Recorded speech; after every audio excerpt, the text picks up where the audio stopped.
IELTS 15. Published by Cambridge University Press and Cambridge Assessment English 2020.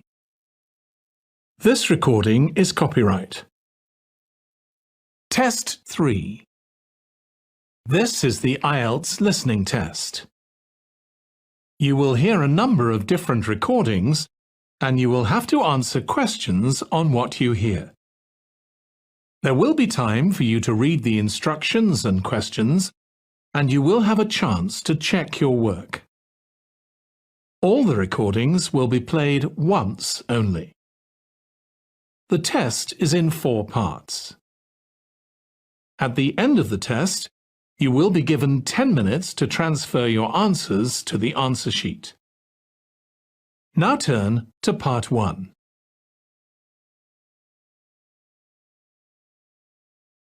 Part 1.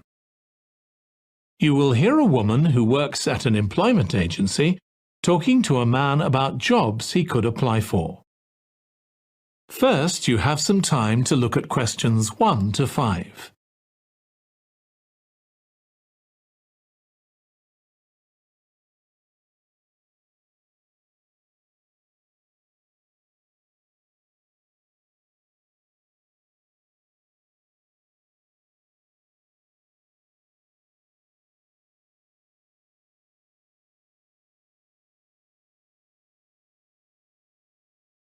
Now listen carefully and answer questions 1 to 5. Good morning. Thanks for coming in to see us here at the agency, Joe. I'm one of the agency representatives and my name's Sally Baker. Hi, Sally. I think we spoke on the phone, didn't we? That's right, we did. So thank you for sending in your CV. We've had quite a careful look at it, and I think we have 2 jobs that might be suitable for you. OK. The first one is in a company based in North London. They're looking for an administrative assistant. OK. What sort of company is it? They're called Home Solutions, and they design and make furniture. Oh, I don't know much about that, but it sounds interesting. Yes, well, as I said, they want someone in their office, and looking at your past experience, it does look as if you fit quite a few of the requirements. So on your CV it appears you've done some data entry? Yes. So that's one skill they want. Then they expect the person they appoint to attend meetings and take notes there. OK. I've done that before, yes.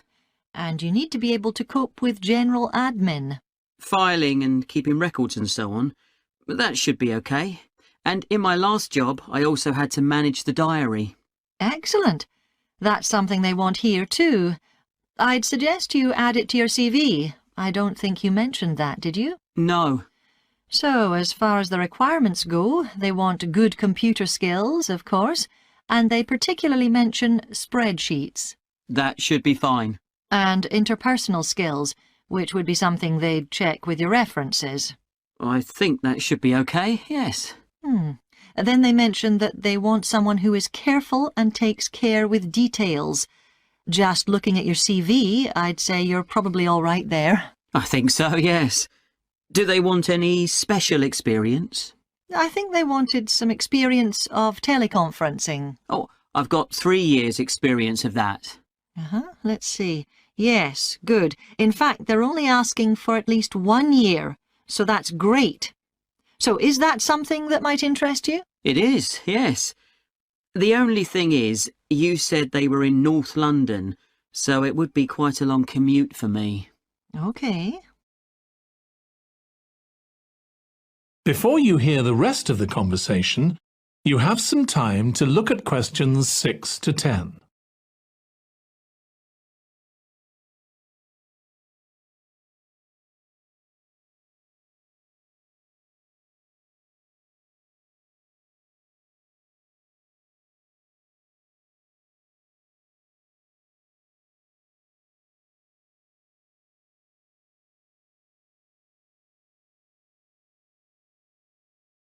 Now listen and answer questions 6 to 10. So the second position might suit you better as far as the location goes. That's for a warehouse assistant and that's in South London. Yes, that would be a lot closer. And you've worked in a warehouse before, haven't you? Yes. So, as far as the responsibilities for this position go, they want someone who could manage the stock, obviously, and also deliveries. That should be okay. You've got to keep track of stuff, but I've always been quite good with numbers. Good. That's their first requirement. And they want someone who's computer literate, which we know you are. Sure. Then they mention organisational skills. They want someone who's well organised. Yes, I think I am. And tidy? Yes, they go together really, don't they? Sure. Then the usual stuff. They want someone who can communicate well, both orally and in writing. Okay. And for the last warehouse job I had, one of the things I enjoyed most was being part of a team. I found that was really essential for the job. Excellent. Yes, they do mention that they want someone who's used to that, yes. Now, when you were working in a warehouse last time, what sorts of items were you dealing with? It was mostly bathroom and kitchen equipment, sinks and stoves and fridges. So you're okay moving heavy things? Sure, I'm quite strong and I've had the training. Good.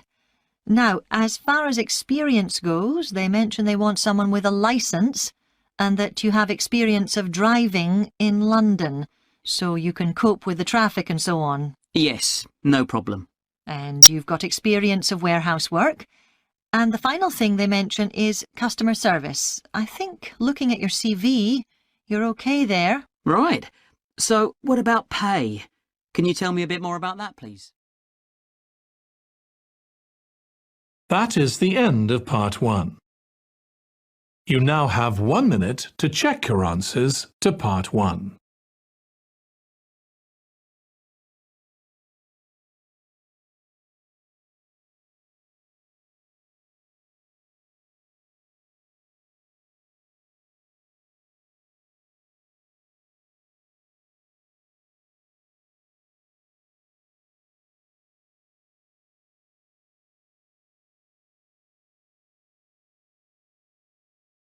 Part 2. You will hear a woman called Alice Riches talking on the radio about a scheme which involves closing streets to traffic to allow children to play. First, you have some time to look at questions 11 to 16.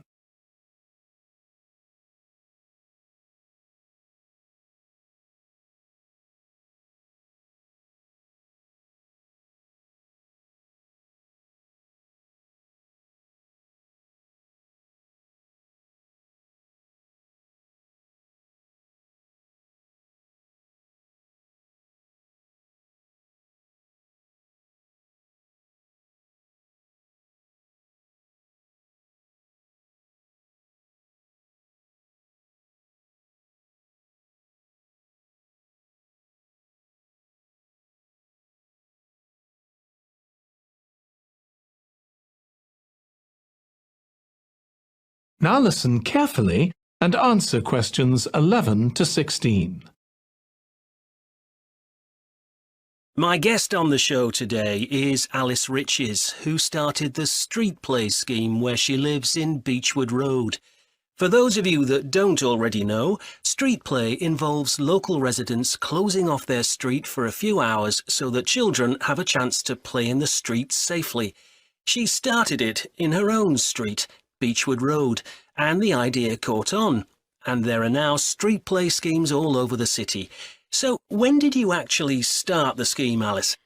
Well, I first had the idea when my oldest child was still a toddler, so that's about 6 years ago now, but it took at least 2 years of campaigning before we were actually able to make it happen. So the scheme's been up and running for 3 years now. We'd love to be able to close our road for longer, for the whole weekend, from Saturday morning until Sunday evening, for example.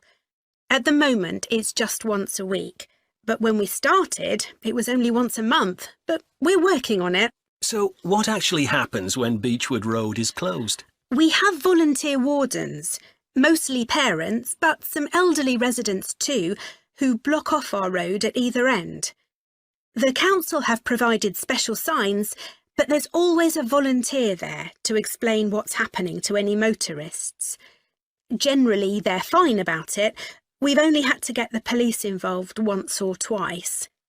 Now, I should explain that the road isn't completely closed to cars, but only residents' cars are allowed. If people really need to get in or out of Beechwood Road, it's not a problem as long as they drive at under 20 kilometres per hour. But most people just decide not to use their cars during this time, or they park in another street. The wardens are only there to stop through traffic. So, can anyone apply to get involved in street play? Absolutely. We want to include all kids in the city, especially those who live on busy roads.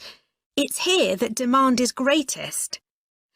Obviously, there isn't such demand in wealthier areas where the children have access to parks or large gardens, or in the suburbs where there are usually more places for children to play outside. I'd recommend that anyone listening who likes the idea should just give it a go. We've been surprised by the positive reaction of residents all over the city, and that's not just parents. There are always a few who complain, but they're a tiny minority. On the whole, everyone is very supportive and say they're very happy to see children out on the street, even if it does get quite noisy. Before you hear the rest of the conversation, you have some time to look at questions 17 to 20.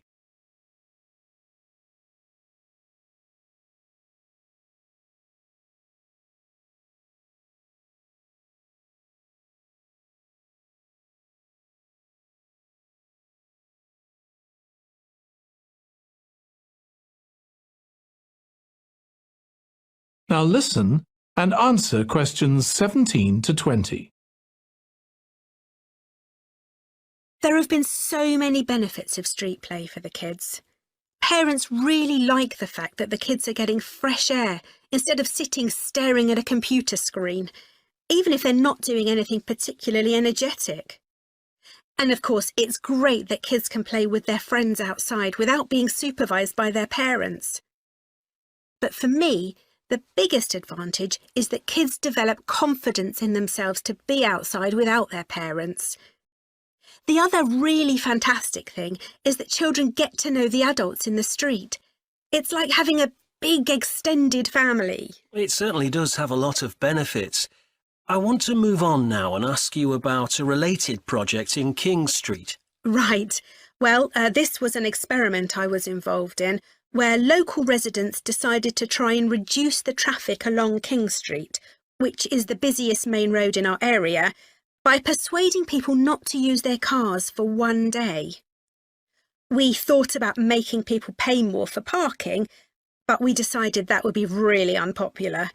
So instead, we just stopped people from parking on King Street, but left the other car parks open. It was surprising how much of a difference all this made. As we'd predicted, air quality was significantly better, but what I hadn't expected was how much quieter it would be, even with the buses still running. Of course, everyone said they felt safer, but we were actually amazed that sales in the shops went up considerably that day. We thought there'd be fewer people out shopping, not more. That's really interesting. So the fact that the street was... That is the end of part 2. You now have 30 seconds to check your answers to part 2.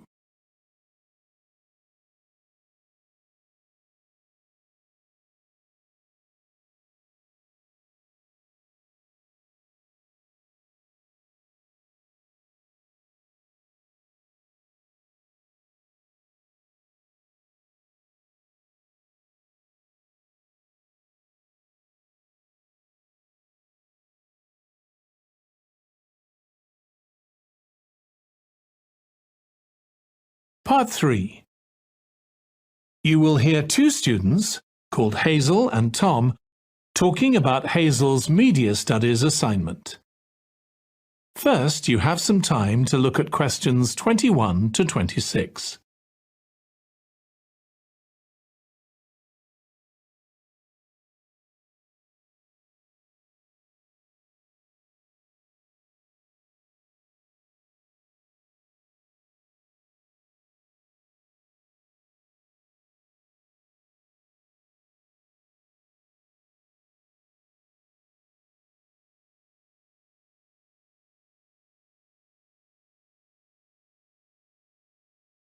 Now listen carefully and answer questions 21 to 26. Tom, could I ask you for some advice, please? Yes, of course. If you think I can help. What's it about? It's my first media studies assignment, and I'm not sure how to go about it. You must have done it last year. Is that the one comparing the coverage of a particular story in a range of newspapers? That's right. Oh, yes. I really enjoyed writing it. So, what sort of things do I need to compare? Well, there are several things. For example, there's the question of which page of the newspaper the item appears on. You mean because there's a big difference between having it on the front page and the bottom of page 10, for instance? Exactly. And that shows how important the editor thinks the story is. Then there's the size.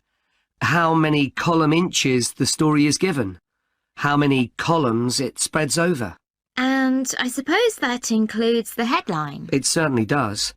It's all part of attracting the reader's attention. What about graphics? Whether there's anything visual in addition to the text? Yes, you need to consider those too, because they can have a big effect on the reader's understanding of the story.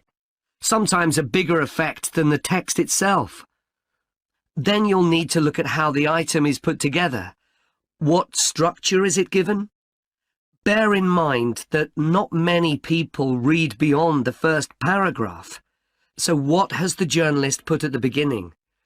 And if, say, there are conflicting opinions about something, does one appear near the end where people probably won't read it? And newspapers sometimes give wrong or misleading information, don't they? Either deliberately or by accident. Should I be looking at that too? Yes, if you can. Compare what's in different versions. And as far as possible, try and work out what's true and what isn't. And that relates to a very important point. What's the writer's purpose? Or at least the most important one, if they have several. It may seem to be to inform the public, but often it's that they want to create fear or controversy, or to make somebody look ridiculous. Gosh, I see what you mean. And I suppose the writer may make assumptions about the reader. That's right. About their knowledge of the subject, their attitudes, and their level of education, which means writing so that the readers understand without feeling patronised. All of that will make a difference to how the story is presented. Before you hear the rest of the discussion, you have some time to look at questions 27 to 30.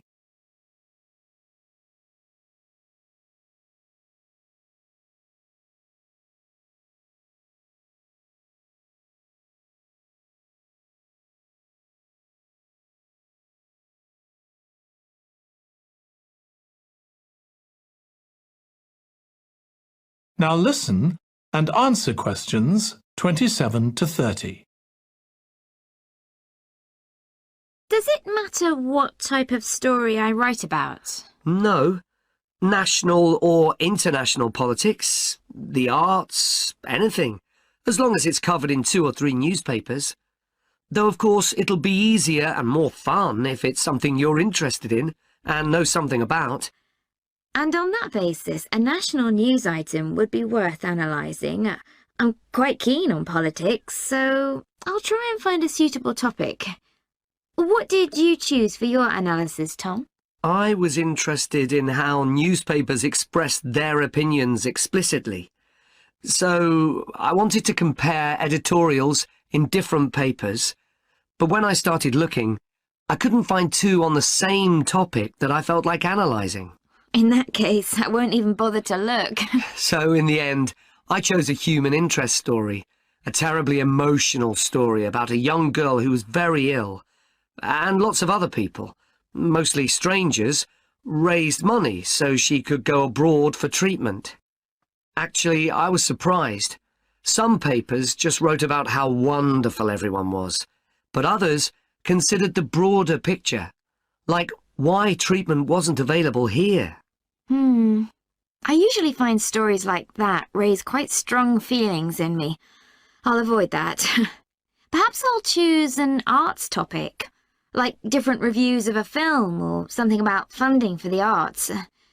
I'll think about that. Yes, that might be interesting. Okay, well, thanks a lot for your help, Tom. It's been really useful. You're welcome. Good luck with the assignment, Hazel. That is the end of Part 3. You now have 30 seconds to check your answers to Part 3.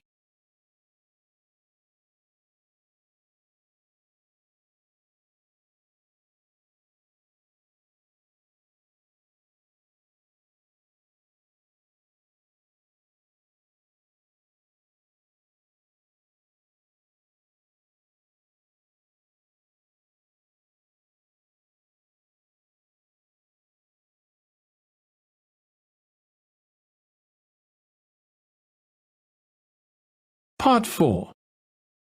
You will hear part of a lecture on the early history of keeping clean. First, you have some time to look at questions 31 to 40.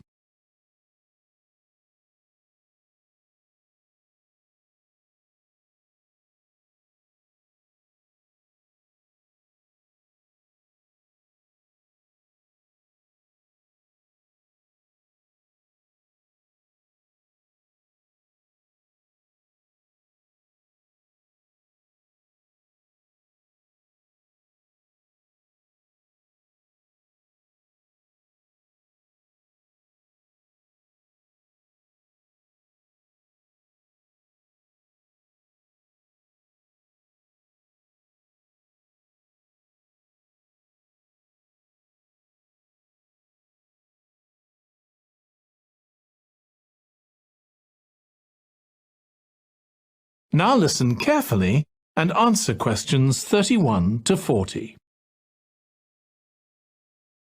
Nowadays, we use different products for personal cleanliness, laundry, dishwashing and household cleaning, but this is very much a 20th century development. The origins of cleanliness date back to prehistoric times. Since water is essential for life, the earliest people lived near water and knew something about its cleansing properties, at least that it rinsed mud off their hands. During the excavation of ancient Babylon, evidence was found that soap making was known as early as 2800 BC. Archaeologists discovered cylinders made of clay, with inscriptions on them saying that fats were boiled with ashes. This is a method of making soap, though there's no reference to the purpose of this material. The early Greeks bathed for aesthetic reasons and apparently didn't use soap. Instead, they cleaned their bodies with blocks of sand, pumice and ashes, then anointed themselves with oil and scraped off the oil and dirt with a metal instrument known as a strigil. They also used oil mixed with ashes. Clothes were washed without soap in streams. The ancient Germans and Gauls are also credited with discovering how to make a substance called soap, made of melted animal fat and ashes. They used this mixture to tint their hair red. Soap got its name, according to an ancient Roman legend, from Mount Sapo, where animals were sacrificed, leaving deposits of animal fat. Rain washed these deposits, along with wood ashes, down into the clay soil along the river Tiber. Women found that this mixture greatly reduced the effort required to wash their clothes. As Roman civilization advanced, so did bathing. The first of the famous Roman baths, supplied with water from their aqueducts, was built around 312 BC. The baths were luxurious, and bathing became very popular. And by the 2nd century AD, the Greek physician Galen recommended soap for both medicinal and cleansing purposes.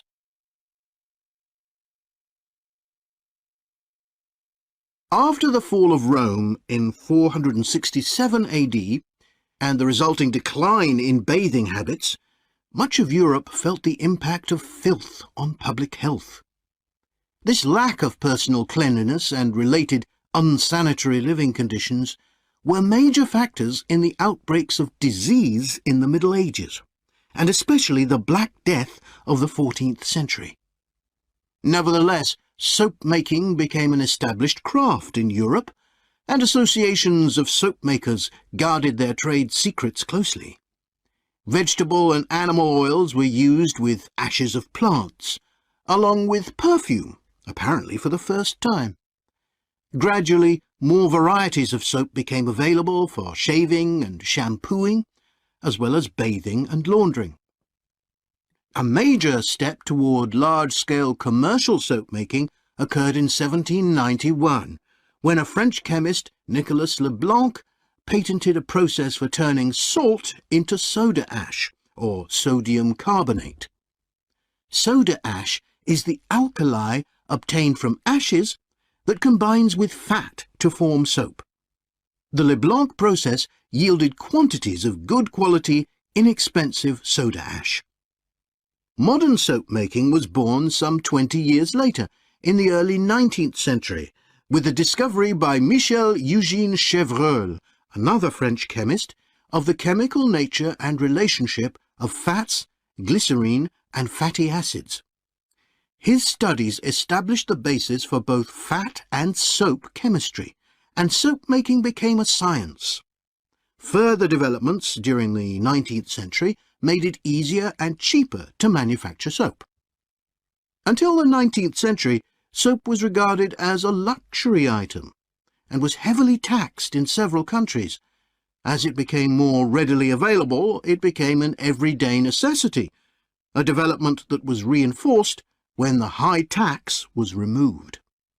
Soap was then something ordinary people could afford, and cleanliness standards improved. With this widespread use came the development of milder soaps for bathing and soaps for use in the washing machines that were available to consumers by the turn of the 20th century. That is the end of Part 4. You now have 1 minute to check your answers to Part 4.